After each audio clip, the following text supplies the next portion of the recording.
You step away from the Blockhead server for about a week and immediately buildings just pile up in the shopping district. What the heck, guys? Look at this. This was all not here 1 week ago, and with that, hello everyone and welcome back to Blockhead Season 3.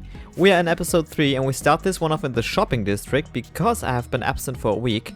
I would really like to check the profits we've made at our rocket shop, and first of all, we can't have this. We need to wax this guy at some point, but for now I just have to manually make his head look nice again.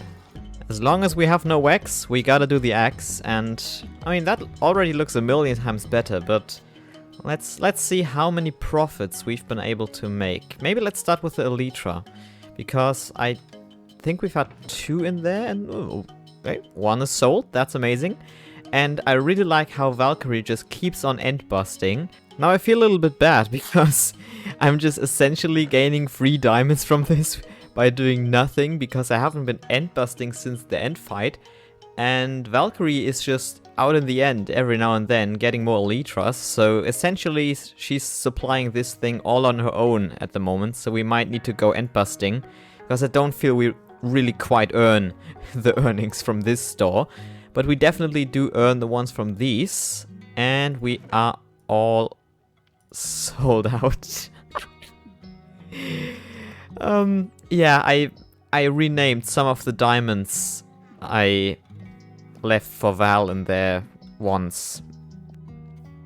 Might not do that because they are not stackable with my others. Decent amount of Duration 2 ones and more of Val's cut. I was kind of confused there. Alright, so Duration 1 is the top seller. We might need to change the price a little bit, because they're just flying off the shelves, and if they do that, then we might be able to get some more profits. I sound so greedy. I sound so incredibly greedy, but I was so poor last season. Now that I'm done flexing with my diamonds. Oh man, I really shouldn't be rich. Yeah, we need to go over into our industrial area, because our gunpowder farm is supplying this shop in a good way. We've got sufficient gunpowder, but sugarcane, not so hot. We really need to add to our sugarcane farm, and that's the first thing we're gonna do in this episode. So let's head on over into our industrial area and let's have a look at the, well, at this point still inefficient sugarcane farm, shall we? There it is, our beautiful industrial area, and we have got 2 farms here. So it's hard to classify this as an industrial area, because I mean it's pretty small, but still we can always expand this place. And we've got one beautifully efficient creeper farm here, which is working wonders. I actually had to turn it off the last time I AFK'd, because it was producing way too many creepers and way too much gunpowder. As you can see, all of those are full. I mean, I lacked the iron to add the hoppers down here when I built this, but look at that. So much gunpowder, and let's compare that to the sugarcane we have. That's not a whole lot, is it? The problem I have currently is that my sugarcane farm is way too inefficient for my gunpowder farm. And I would like to always have a healthy supply of both. And at the moment I only got tons of gunpowder lying around, but no sugarcane. And I'm also not satisfied with how this whole area looks at the moment with just the deep slate. So what we're gonna do is we're gonna start up a time lapse, and we're gonna get cracking with building. So we'll beautify this area a little bit, and we'll also add 1 or 2 layers of this thankfully stackable design for the sugarcane farm on top, so we get enough sugarcane for the rockets. Hit it.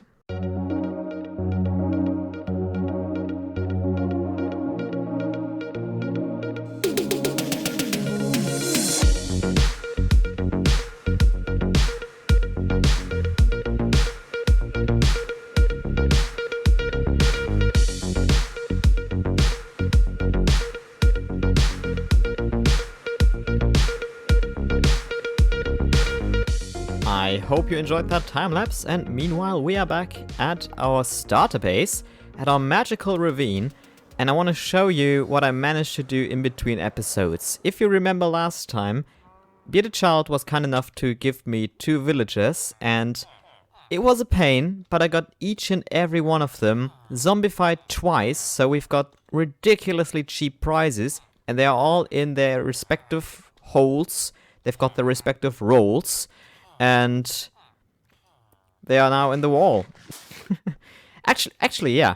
I named this wall the last time. I gave it the stupid name, and I want to kind of pull through with that. Hold on.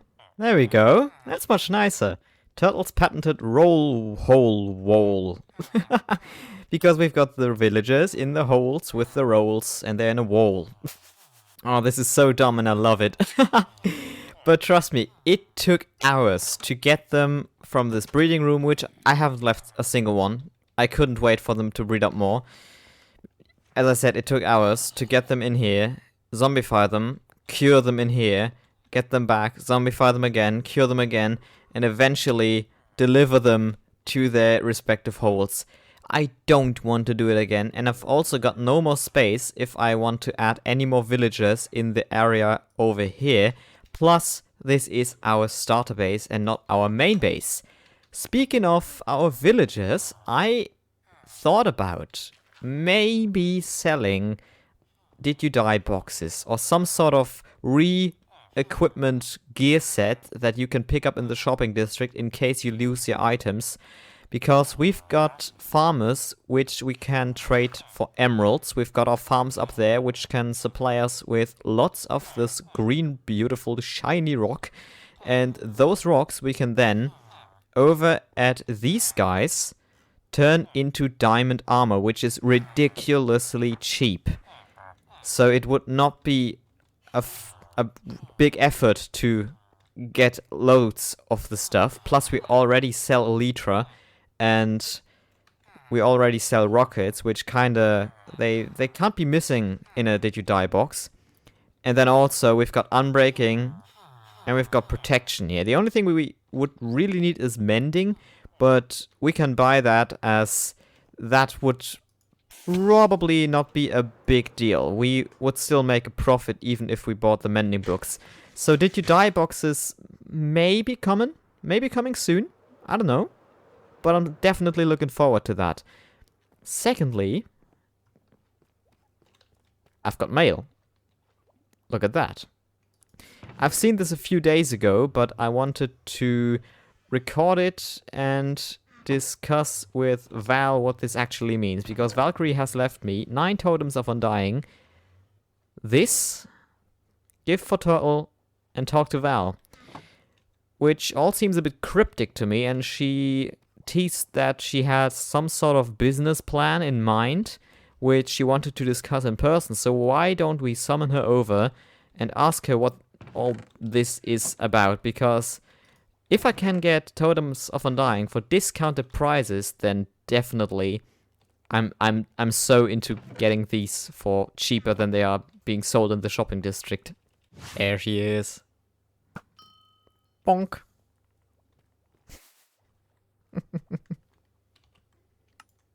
What the hell? Hello. Hi. I've got some questions regarding this, because I don't know what I'm supposed to do with a question that literally consists of one word. Yeah, so I was kind of bored. Also, you have to keep all the sticks, you know that, right? I know. And they're not stackable. So for anyone wondering why I have to keep the sticks, I've kind of got a deal going with Val, and I have to keep every single item that I end up with, while she has to burn every single item at the end of a week that's not in a full stack.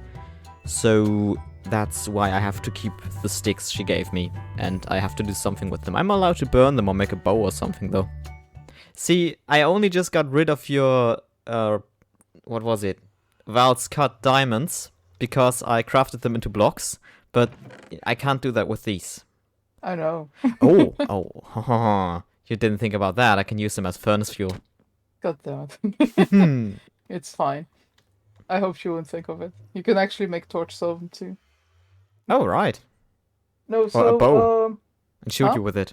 I can make a bow and shoot you with it. Oh my god, stop. So the thing is, I kind of made a raid farm with Stinch, Okay. thinking we would sell emeralds, and literally the day before that, America started selling emeralds and totems.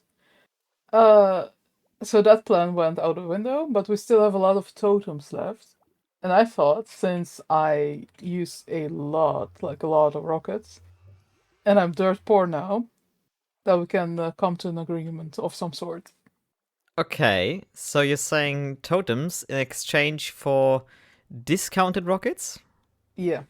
Okay, that's good, because that doesn't mean free rockets. Amazing. No, it's fine. Discount is also good. So You I must know have- you like your you- duration 3 rockets. Yeah, I'm kind of still not using them because the world doesn't load in as well, Oh, and I don't want right. to die. So I'm kind of on duration 2 and 1 right now. Okay, this is a tough deal because totems are ridiculously expensive, at least in my opinion, in the shopping district. Emeralds So- too. Yeah, I mean, emeralds, come on over here. I don't have a problem with emerald anymore. It was a Oh. pain leveling all of those up because I've got literally almost a double chest full of iron armor at this time because of these guys. But I can get diamond armor dirt cheap. I can get, Yeah. what was it, unbreaking and some other stuff. And the emeralds are just provided by my starter farms up there. So emeralds I'm sorted, but totems, I kind of want totems. And you've got Yeah. totems, so you definitely got some sort of deal. We just need to work out What it the is. payment situation. How about for each totem you deliver to me? Or let's phrase it another way. You Yeah.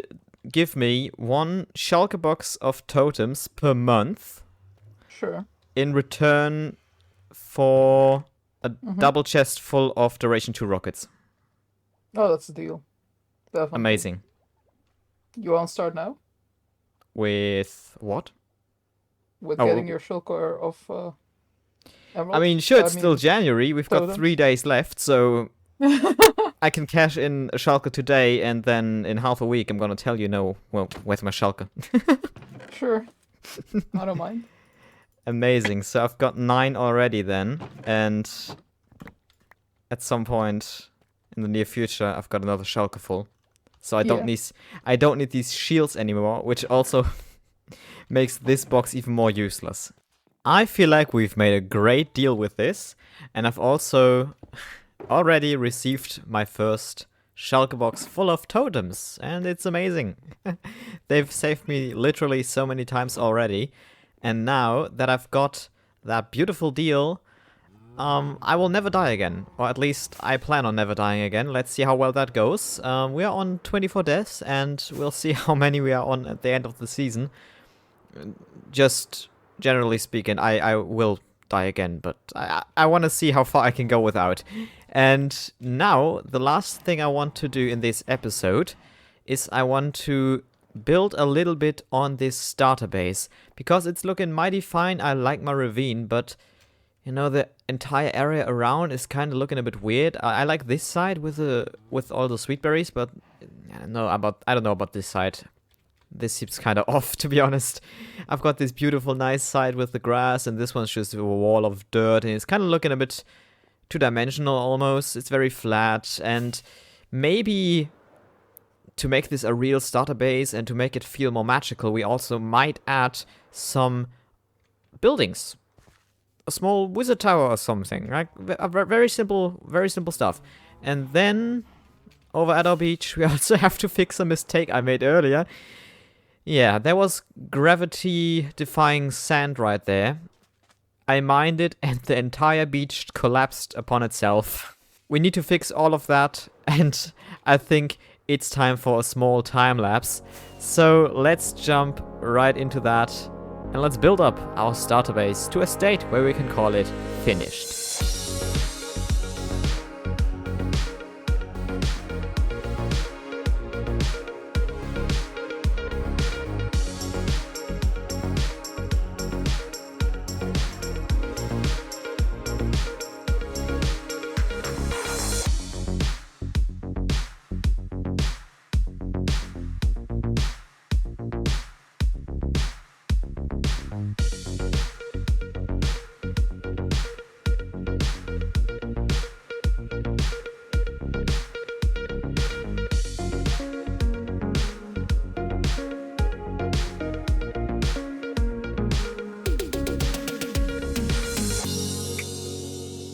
And just like that, we have a almost completely finished starter base. And I'm really in love with this area. It's kind of sad that I picked this out only as our starter base location, because the more time I spend around here, the more I love this place. Like, really, I could just go all season terraforming this entire island, making everything look a bit magical and weird. But I guess our main base is also a amazing location. We are going to go there next episode. I've just decided that. And trust me, it is the best cave I could find on this entire seed.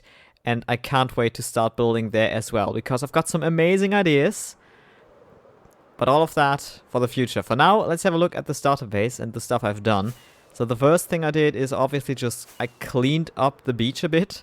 It was looking very, very, very messy with, you know, the little accident that happened, the cactus everywhere. Now we've got these overgrown stones every now and then just on the beach, and the beach is also looking much nicer itself. And at the end, we've got we've got a very mean-looking thorn, and this thorn has actually some backstory to it, because, as you know, I'm a wizard, and this is supposed to be a spell gone wrong. So imagine me just summoning, I don't know, some nature to spread the grass over the very, very nasty-looking pot soul, and something went wrong, and I accidentally summoned this very mean-looking thorn.